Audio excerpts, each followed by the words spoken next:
A very good evening, Zimbabwe. Welcome to Live Talk. We're coming to you live from Studio 7 at the Voice of America in Washington this Monday, July the 17th, 2023. I'm your host, Marvelous Mhlanganyahuye. And tonight on Live Talk, we're discussing about the election campaign trail as political parties take their campaign messages to the people ahead of the August 23rd general elections. But before we delve into our main topic, let's take a look at the Patriotic Act signed into law by President Emmerson Mnangagwa. Rights activists and opposition groups in Zimbabwe say President Emmerson Mnangagwa's signing into law a so-called, quote, patriotic bill, unquote, is a grave attack on fundamental freedoms and rights. The Criminal Law Codification and Reform Amendment Bill authorizes harsh penalties, including the death penalty, for anyone found guilty of, quote, willfully damaging the sovereignty and the national interest of Zimbabwe, close quote. Columbus Mavunga reports from Harare in Zimbabwe. Zimbabwe's main opposition party and human rights are calling on President Emmerson Mnangagwa to repeal the law he signed into law last Friday. Fadzai Mahere is the spokeswoman of the Citizens Coalition for Change. We condemn the signing into law of the unconstitutional patriotic bill, which will criminalize free speech and freedom of association, which are protected under our constitution. The introduction of this repressive legislation confirms beyond any doubt that Mr. Mnangagwa is worse than Robert Mugabe, and Zimbabwe has become a full-blown dictatorship and an outpost of tyranny. It now behoves all citizens to ensure that we vote decisively for change on the 23rd of August. My called on Zimbabweans to, as she put it, vote decisively for change in the August 23rd general election. Obed Masaraure is the spokesman for another rights group, the Crisis Coalition of Zimbabwe. He says the new law is vague in its definition of offenses. Some of the penalties proposed by the law for deliberately injuring the sovereignty and national interest of Zimbabwe, such as the death penalty, long imprisonment, loss of citizenship, and banning of persons from electoral participation for 5 years, are too harsh and inappropriate for vaguely defined offenses. The provision of the death penalty means that the new law violates the Constitution, which only allows for the death penalty in cases of murder in aggravating circumstances. We firmly oppose the death penalty without exceptions. We are completely against the death penalty and we condemn it unreservedly. Amnesty International said the new law is evidence that Zimbabwean authorities are bent on closing civic space as well as suppressing any form of dissent. But Rutendo Martinyarare, chairman of the pro-government Zimbabwe anti-sanctions movement, has a different view. I'm over the moon because of the fact that the president has finally signed the criminal law amendment. I'm happy because I was one of the people that proposed it as the patriotic bill. And we are happy to see that we're beginning to get laws that punish people that go and advocate for sanctions, people that call for sanctions, people that call for the invasion of the country and destabilization of the country. I believe that this is a very good move. It puts us in step with other nations across the world that have similar laws. Let's hope it deters people and unites Zimbabweans to not sabotage their own country. President Mnangagwa and the ruling ZANU-PF party have pushed for years for an end to Western sanctions against Zimbabwean leaders. The sanctions were imposed during the rule of the late Robert Mugabe for human rights violations and alleged election rigging. President Mnangagwa has not commented on the law known as the Criminal Law Codification and Reform Amendment Act. He signed into law last week. Columbus Mavunga for VOA News, Harare, Zimbabwe. And now back to our main topic of the day. This weekend saw the ruling ZANU-PF party holding its rally in Zaka, Masvingo, where the president of the party, Emmerson Mnangagwa, called for peaceful elections. Mnangagwa highlighted that as his party was holding its own campaign rally, the opposition Citizens Coalition for Change, CCC party, was holding its own rally in Gweru. Let's take a listen at what was said. Saka, no, remain the Second Republic. The interest of our people, the welfare of our people is our primary concern. Is our primary. No chedu, no zvatinoshuvira kuti kusava nevamwe vanotambura munyika yeZimbabwe. Chero takabatana tichiwirirana. Tikaita mabopoto okutukana kana kurisana kana kuita violence. Tinopedza nguva tisingashandi zvinotibatsira tichirwisana. Yevukwa kana uchinge wafa kuti wakange uri munhu waiparidza rudo uchiparudza runyararo. Kwete kuti ramasare razofa raitikanganisa kugara. Kwandinobva ini vakadero kuti kana afa toviga guva rakaitotema mashamu yomukamasari toroma pamusoro peguva. Rainda ramasare. Asi uyo angachivumba vanhu nokugara kwavanhu kuti aiwa vanhu ngavabatane tishande pamwe chivakanyika kwedu kana afa guva totsvaira. Zvino toinda kuzvicherwa zvatakapiwa naJehovha tisina kumbirana. Vavengi vedu vati ko zvinombofamba sei? Nokuti the last 3 years muno muZimbabwe economy yedu yanga ichikura. Our economy was growing at an average rate of 5% economic growth GDP. The last 3 years, Zimbabwe's economy has been the fastest growing economy in our region, in SADC, in spite of the sanctions imposed by the West. That there was ZANU-PF President Emmerson Mnangagwa speaking in a video courtesy of ZANU-PF Party. Speaking at the launch of the Citizens Coalition for Change campaign in Gweru yesterday, party President Nelson Chamisa said his party will revive the economy as soon as it's voted into power and would not let the ruling party cheat it out of its vote should his party win. Let's hear what he had to say. Tirikufamba ne message good for everyone. Ngalitaurete for I want to kunza kumateres for kureva kuti shoko redu tiri kuda kuuya nemtungamiri ari kubatanidza nyika. Pari zvino we are too divided as a nation. Ukaenda kumatebeleland they are forgotten and forsaken. Ukaenda kumasvingo they are complaining that development is not coming and getting there. Ukaenda kumanikaland they have their grievances. There is a national grievance across the whole country. Mashonaland West they are complaining. Ukaenda kwese vari kuti the national cake harisi kugovewa kumunhu wese. Saka tauya nenyaya kuti we have a leadership yatiri kuita usher in iri kuunza jobs, opportunities, freedom for kundatadza sei kubata uroi hwako gore rino takatarisana mukoma Mnangagwa handisi kuzobvuma zvechitsotsi hatisi kuzobvuma we will not accept nonsense hatisi kuzobvuma izvozvo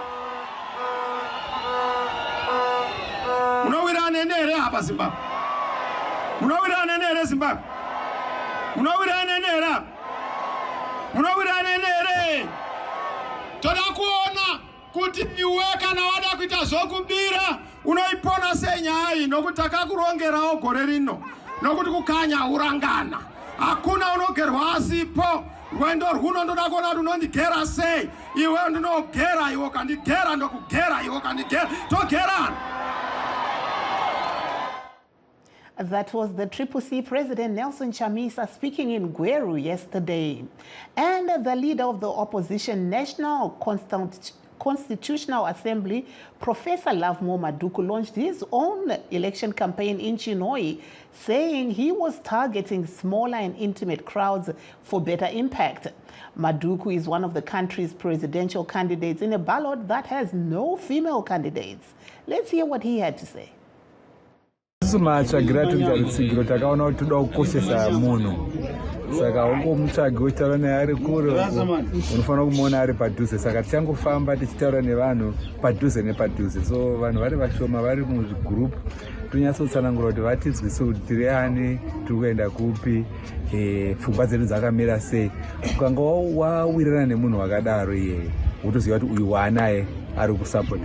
Nemazuva ano kuwanda kwaakaita iyewo achashanda, iwo usi kutozviona kushanda nevamwe achitaurawo vamwe vanhu kunaka kwazvakaita. Zvatiri kuita hazvina utombosiyana nezvakaitwa namambo wedu Jesu Kristu wemubhaibheri. Aiti akaonana nevanhu onzi iwo simuka ufambe, onzi no inotaurira vanhu kuti waitirwa chii, ndofunga zvirimo mubhaibheri izvo. Saka raizongofamba shoko rezvemunhu anenge ati aita ndozvatoda kuita NCA enda kufamba iende pavanhu inyatsokonvinza vanhu. Reason ndeyekuti ripati iri kutanga ichiri diki and hatingakwanisi kushandisa mamethods evaya vasingarespect vanhu, havaremekedzi vanhu.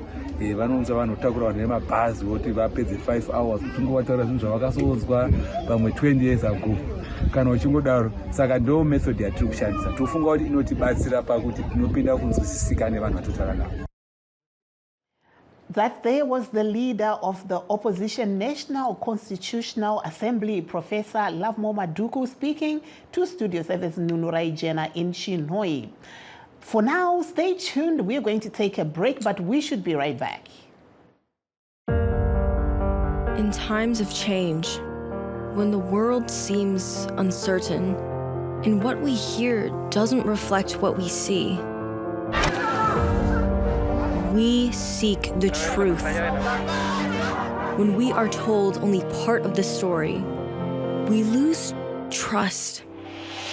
In moments of crisis, our dreams, hopes, and wishes for a better tomorrow depend on a free press. At Voice of America, we bring you the stories that people take risks to see. We connect the world and unite it with truth. At Voice of America, we show you the whole picture. For those that have just joined us, please note that we are streaming live on all our Facebook pages. Please visit VOA Shona, VOA Studio 7, and VOA Ndebele. We're also live on YouTube at VOA Zimbabwe. And to discuss about the general elections preparedness, we're joined by Xavier Zavare of ZANU-PF. And we also have David Siampondo of the Citizens Coalition for Change. Welcome to the program, gentlemen. Thank you very much for having me. Thank you. I'll start off with you, Mr. Zavare. You are there for ZANU-PF. We saw your party having its own campaign in Masvingo, Zaka yesterday, calling for peace. But we've been hearing on the ground that there have been incidences of violence that have been associated to your party, ZANU-PF. What do you say? You are actually using the right word, which is associated. Associated doesn't necessarily mean we have committed.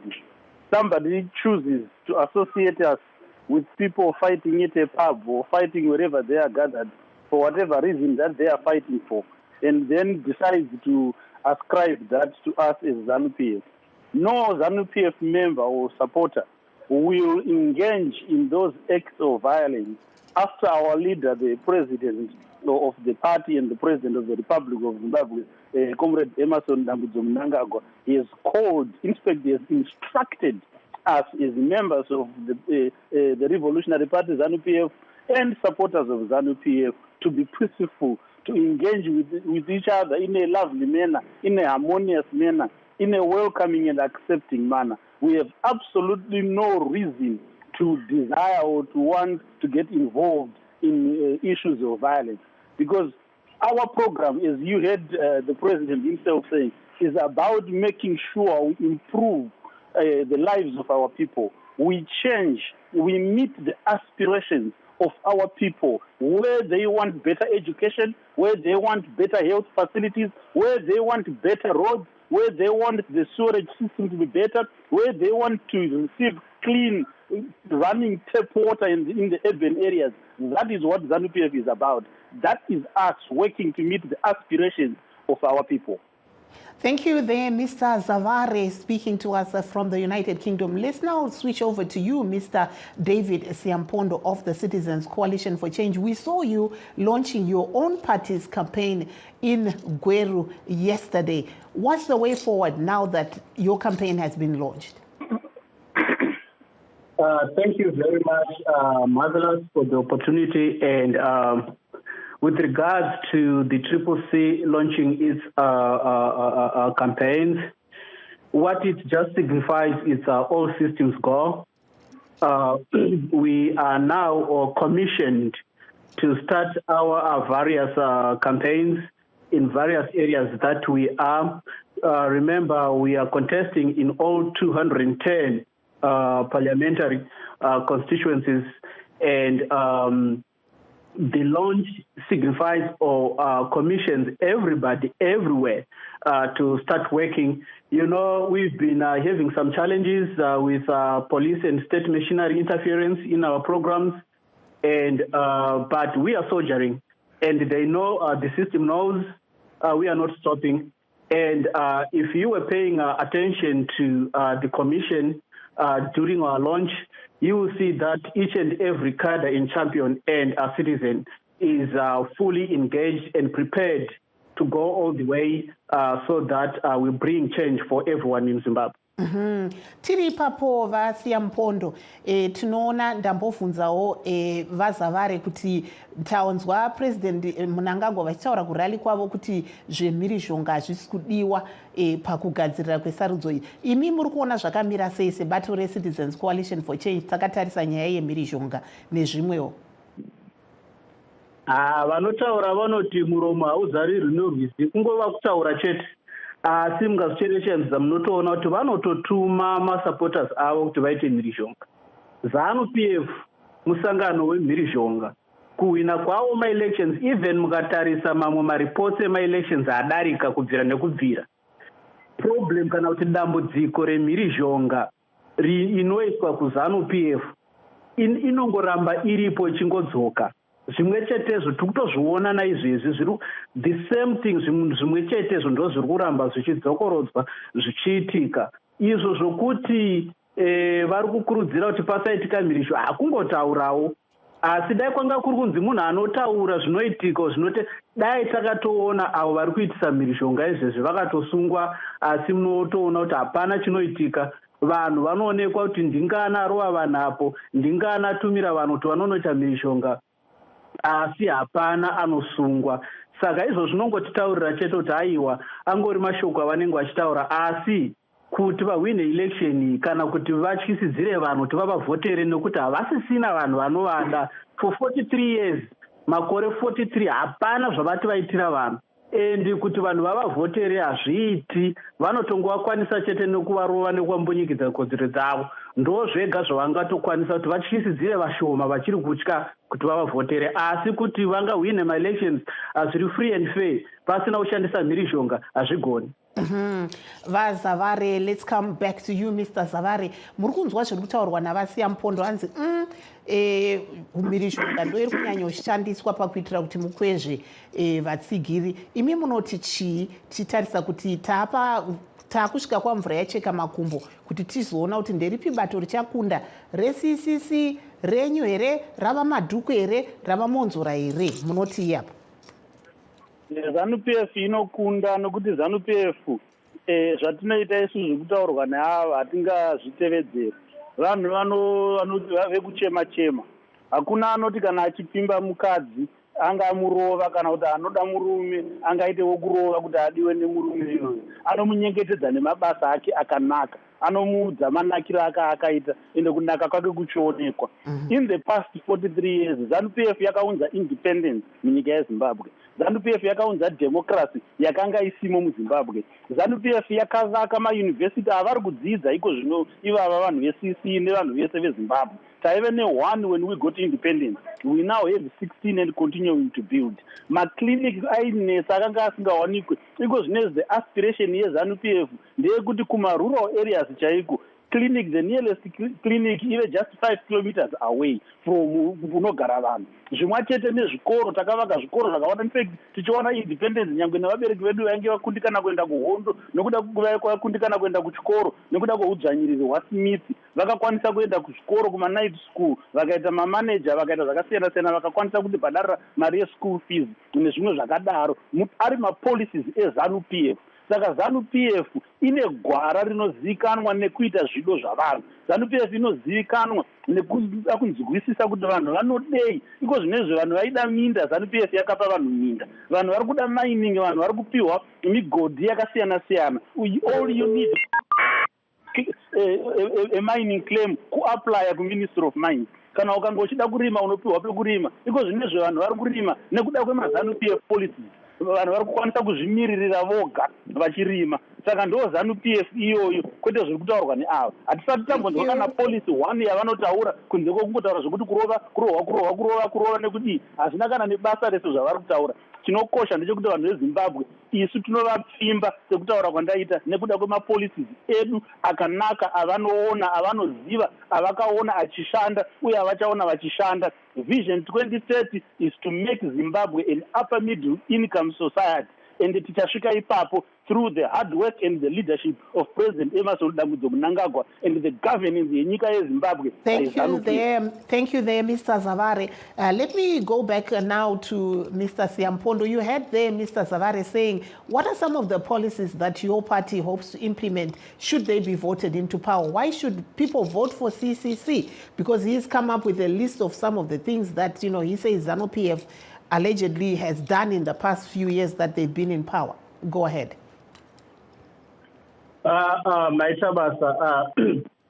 So ZANU-PF chihurumende chemusengabere hapana pavakamboteedzera zvinhu zvavanenge zvido zvevanhu.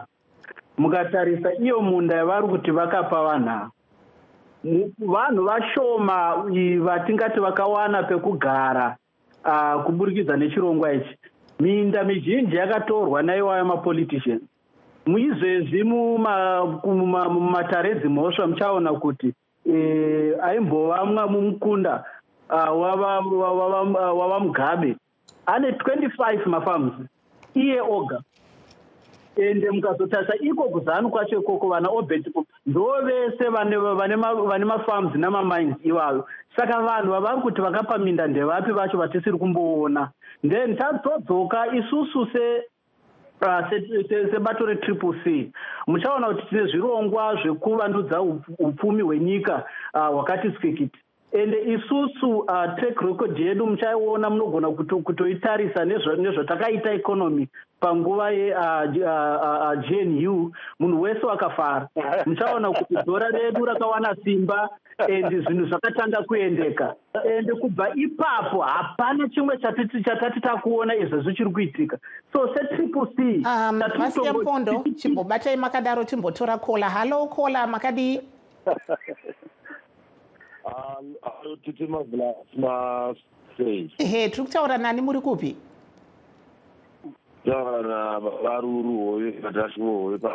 Taurai tinzwe, ingoti gaga tipowo vamwe mukana. Nhasi toda kuti tiwane makola akati wandei. Munoona sei zvakamira sei kuHarare uko panyaya idzi dzezvematongerwo enyika nezvatiri kunzwa zviri kutaurwa nevarume vaviri vari pano, weCCC neveZANU-PF? Varume ava ndakavati vari kutaura zvavo ndio vaSiampondo veZANU-PF. veSiampondo ndeve-Citizens Coalition for Change. VeZANU-PF ndavaza vari veZANU-PF zvavari kutaura izvi vanotaura zvavo zvekuti mukuru wavo anoti toda peace. Kutaura kwaMnangagwa election yatapinda yavo ese toaziva. Zvavanotaura vachiita izvozvo, but on the ground hapana peace pachose. Ungati pane PCC kana ivo vaMnangagwa vaita marallies avo sepavadira, nguva dzavadira, panzvimbo pavadira, ende marallies avo vakaita nechitsotsi chekuti ivo vakatotaka kuita marallies kudhara pasati pakukampeniwa pasati panedgt kwakukampeniwa vanongoenda kana kuti pachechi voita kunge pachechi votosvika ipapo yavarani voenda pachikoro yavarani voenda pari kuvhurwa kana kiriniki yavarani asi vetisusi vari kurambirwa kuti mana ese nyika kuita mahari ukaona hari eidha haiginya kana kutoti vataisa time isiriyo yavari supposed kuita zvakaita kunge kuna goku kumakaona pavakazoita rali vakaita pagoku pavangozi ikazi ine rali bhozi rakaita ngatirambidzo vakazongoita zvekusangana nemafari naspapa netown center akumalaife ndokatakando munhu chete ari kukwanisa kuti 2 hours anenge azadza ground kuti zanupefu vanenge vatuta vachatutazve ende iko zvino titori nemaevidence acho vakaita kumoto vanoenda nehupfu hwekunopa vanhu enda kunopa vanhu vada kutovharirwa imoko kunze kusabuda kusvika purezidendi ataura saka vari kuenda kunopa vanhu zvinhu kuichi pamutemo wezeki hazvitenderi kuti upe munhu chunhu iri nguva yemakapeni zvavari kuita zviri paground. Thank you so much baba Ruruhove hanzi ivo vari kuti havasi kufara nezviri kuitika vazavare manzwa zvataurwa nemutsigiri webato renyu hanzi imi muri kuenda makatakura chikafu zvisingabvumirwe. Aiwa hakuna munhu anorambidzwa kutakurira munhu chipo kana ukange uchienda kwaari. Unhu hwedu netsika dzedu dzemagariro kana ndikange ndichiuya kwauri ndichikushanyirai kumba kwenyu zvine hunhu kuti ndiuenda katakura pasuru handisi kutenga rudo rwenyu aiwa asi ndiri kuita tsika dzedu nemagariro nehunhu hwedu hapana kana chakaipa ipapo kuti titakurire munhu chipo saka izvi zvekuchema-chema zvekunzi hanzi matakurirei vanhu zvipo at the end of the day vanhu vanouya kuzounganira ZANU-PF nekuti vanoida nekuti musangano wavo wavanoziva nemafambiro aro nezvavo kuda kuita vanozviziva kwete izvi zvefeja-feja zvatiri kunzwa zvinotaurwa nevanhu veCC ndabvunza kare kuti mapolisi avo masvinu ekuti vakamboitawo kubvira zvavakatanga kuva in charge of ma-urban areas ndaapi havagonekana kana kwatsanangura chavanogona kungotaura ndechekuti ZANU-PF yakaipa yaipira ani haina kutiipira isu varimo haina kuipira zviuru nezviuru mamiliyoni avanhu ari kuivhotera time and again since 1980 kusvika iko zvino saka ZANU-PF irimo muzvido zvevanhu tinofamba nemuzvido zvevanhu zvinhu zvandiri kutaura aya mafacts we had one university in 1980 we now have 16 plus it's a fact haugone kupisa mudhuri weZANU-PF wakavakwa neZANU-PF and ZANU-PF policies hazvigoneki ndozvikuita kuitwa neuyu weCC. Aiwa, thank you so much. I just wanted to mention some callers that wanted us to call them. Dixon Majaha, we have you. Obed Hugo Maromo, thank you. Jerry Dewa, Mr. Chiketa, Tapua Gumbo, Fano Piri, Roderick Gananga, No Rest Rushkwaya, Babatana, Nabon Chimanga, Watchman Mlambo. Thank you. You had asked us to call you from VOA Shona. We will next time. But I'll come back to you, Mr. Siampondo, to just comment your last word on what Mr. Zavare just said. Anza Panama policy amunawo seCCC tauraitinzwe.